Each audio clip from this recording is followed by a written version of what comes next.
अमित शाह जी दो अभी हो गए आपका एक बार नहीं, इधर से हुआ है। हाल ही में 2 राज्यों में चुनाव हुआ है, कर्नाटक में हुआ, एक हिमाचल में हुआ। ये सारे मुद्दे लेकर आप वहां भी गए थे, लेकिन वहां भाजपा की सरकार नहीं बनी। तो ऐसा क्या है कि मध्य प्रदेश की जनता आपके इन मुद्दों को मान के यहाँ भाजपा की सरकार बनी? आप वहां से क्यों अटक जाते हैं? हम मणिपुर में 2 बार जीते, आसाम में 2 बार जीते, उत्तर प्रदेश में 2 बार जीते। जाना है तो जरा और पीछे भी जाइए भाई। हम तो हारते हारते पार्टी बने हैं, हमारा कुछ नहीं था 50 में, मगर जीत का सबसे ज्यादा अच्छा रिकॉर्ड अगर किसी एक पार्टी का है तो भारतीय जनता पार्टी का है। पंचायत से पार्लियामेंट तक और 30 साल के बाद 2 बार पूर्ण बहुमत की सरकार बनाने का सम्मान अगर किसी को है तो हमारे नेता नरेंद्र मोदी। हेलो, मेरा सर मैं प्लीज सर मैं ऐसे कैओटिक सिचुएशन मत करिए। सर मैं मनीष शर्मा हूँ पंजाब केसरी का। भैया ये पंजाब केसरी से धरना नहीं है, बैठ जाइए प्लीज। हेलो, राजेश सिरोठिया जी। मैं राजेश सिरोठिया हूँ, चीफ एडिटर दोपहर मेट्रो। मेरा ये कहना है कि चुनाव के समय जिस तरह से मुफ्तखोरी की योजनाओं की जो बाढ़ लगती है और कंपटीशन चलता है, ये अल्टीमेटली अगले 5 साल के लिए जो एक्सचेकर्स मनी है उससे आपकी जो सामान्य योजनाएं हैं ये उन पर सब पर प्रभाव पड़ता है। तो क्या भारतीय जनता पार्टी जो कि बहुत अच्छी उसकी बातें करती है, तो ये कोई एक पहल करेगी कि चुनाव आयोग के सामने आप ये घोषणा पत्र में जो कहते हैं कि मुफ्त के सिलेंडर, मुफ्त की फलाने, मुफ्त की बिजली, ये कैसे करेंगे आप? आपके पास बजट में क्या प्रावधान किया है और वो राज्य सरकार की जो प्रदेश की जनता है उस पर प्रभाव नहीं पड़ेगा? पहली बात तो हमने चुनाव के समय में नहीं किया। आप हमारी सारी योजनाओं को देखिए। हर घर में शौचालय प्रधानमंत्री जी ने 2015 में घोषित किया, कोई चुनाव नहीं किया। हर घर नल वो 2020 में घोषित किया, कोई चुनाव नहीं था। हमारी योजनाएं और चुनाव का संबंध नहीं है। मगर आप जो कह रहे हैं, ये रेवड़िया बांटने वाली जो बात कर रहे हैं, तो गरीब को भी काफी समझ है भैया। मोदी जी ने 1 लाख का घर दिया और कोई 200 रुपये का बिल माफ करेगा, तो 1 लाख का घर भूलकर 200 रुपये के बिल माफी को वोट नहीं देगा, हमें मालूम पड़ता है। और हम सस्टेनेबल ग्रोथ को और लाइफस्टाइल को अपग्रेड करने में विश्वास रखते हैं। ये हमारा हम विश्वास है कि गरीब को गरीबी की अवस्था से बाहर निकालना और उसकी आय को बढ़ाना, ये दोनों को ध्यान में रखकर नरेंद्र मोदी जी ने सारी योजनाओं को बनाया है। हमारी राज्य सरकारों ने सारी योजनाओं को बनाया है और इस पर हम फंगली आगे बढ़ रहे हैं। सर मैं मनीष शर्मा हूँ पंजाब केसरी से। मेरा प्रश्न है, बहन जी बाद में आप पूछिए। मेरा प्रश्न है, इसके बाद आप पूछिए। सर मेरा प्रश्न है, कांग्रेस पर आपने चौतरफा हमले किए और कहा कि आपकी सरकार ने डेवलपमेंट किया है।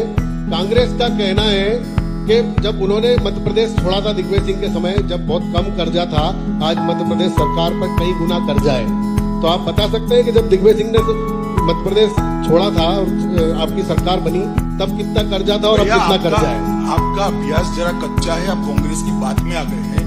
बजट की रकम जो है, बजट का जो आकार है, इसके अनुपात में, प्रतिशत में हमारा कर्जा कम है। बजट बढ़ता है तो कर्जा लेने की क्षमता बढ़ती है, ये अर्थतंत्र का सिद्धांत है। आप जरा किसी अर्थशास्त्री के साथ बैठिएगा तो मुझसे ज्यादा अच्छा समझाएंगे। धनंजय जी। नहीं बहन जी को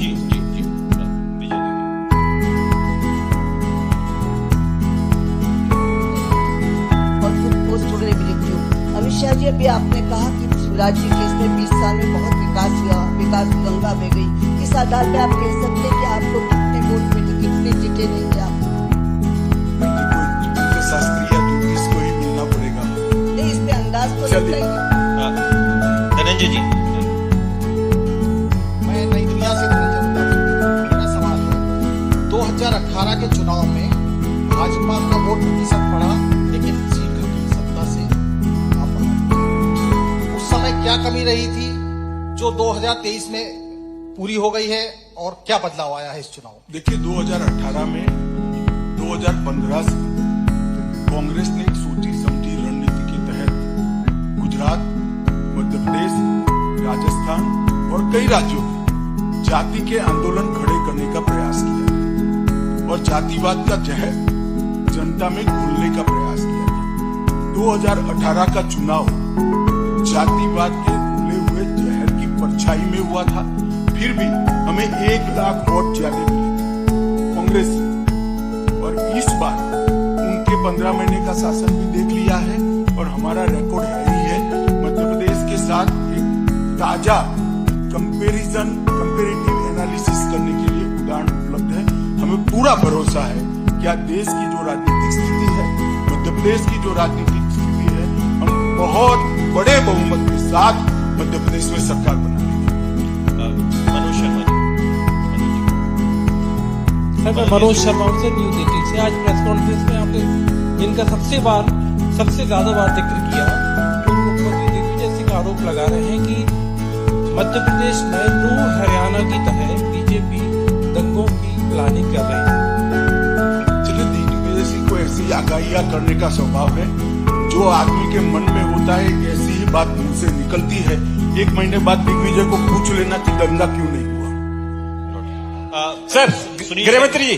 सुनील शर्मा जी, प्रदेश। गृहमंत्री जी, मेरा एक सवाल है। 1 मिनट, मैं हेमेंद्र शर्मा हूँ आज तक से। हेमंत जी बैठिए ना, 1 मिनट सुनील जी का, फिर उसके बाद आते हैं। सुनील जी बोलिए, बिना माइक के बोलिए।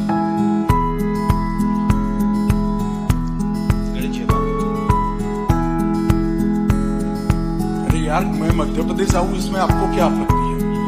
भले आदमी ऐसा क्यों करते हो? जहां चुनाव है वहां मैं हमेशा जाता हूं। आपके पास ठीक से रिकॉर्ड उपलब्ध नहीं है, मेरी ऑफिस आपको भेज देगी। गृहमंत्री जी, हेमंत जी। गृहमंत्री जी, मैं हेमेंद्र शर्मा हूँ। पिछले 20 साल से मध्य प्रदेश में भारतीय जनता पार्टी की सरकार है और 9 साल केंद्र में जो है आपकी सरकार है। आपने कमलनाथ के खिलाफ अगस्ता वेस्टलैंड से लेकर इनके मौजर बियर वगैरह सभी जो स्कैम्स हैं उनके बारे में एलिगेशंस लगाए। तो क्या चीज है जो रोक रही है केंद्र में सरकार को और मध्य प्रदेश में भारतीय जनता पार्टी की सरकार को उनके खिलाफ एक्शन लेने में? नहीं, एक्शन देखिए, हमने कभी भी पॉलिटिकल वेंडेटा से एक्शन नहीं लिया। ये मैंने जो सारे घोटाले किए, वो सारे घोटालों के खिलाफ हमारी जांच चल ही रही है। 1 सेकंड भैया, सुनो, बहुत महत्वपूर्ण सवाल है। भाई साहब बैठ जाइए। संजय जी बैठो ना, अभी आपका भी क्रम आएगा, बैठो। हमारी जांच चल रही है। आप कांग्रेस के नेता का, किसी भी नेता का भाषण सुनिएगा तो हाय तौबा मिलेगी एजेंसियों के दुरुपयोग की। वो जांच है, मगर जांच की एक गति होती है और जांच कोर्ट के नियमों के अनुसार होती है। इसमें एक समय लगता है। अगर ये स्पॉन्सर है कमलनाथ जी का सवाल, कमलनाथ जी ने स्पॉन्सर किया है, तो उनको ऐसी गलती नहीं करनी चाहिए थी, क्योंकि इससे जांच की गति भी तेज हो सकती है। गणेश जी। चलिए, धन्यवाद। चलिए, बहुत धन्यवाद।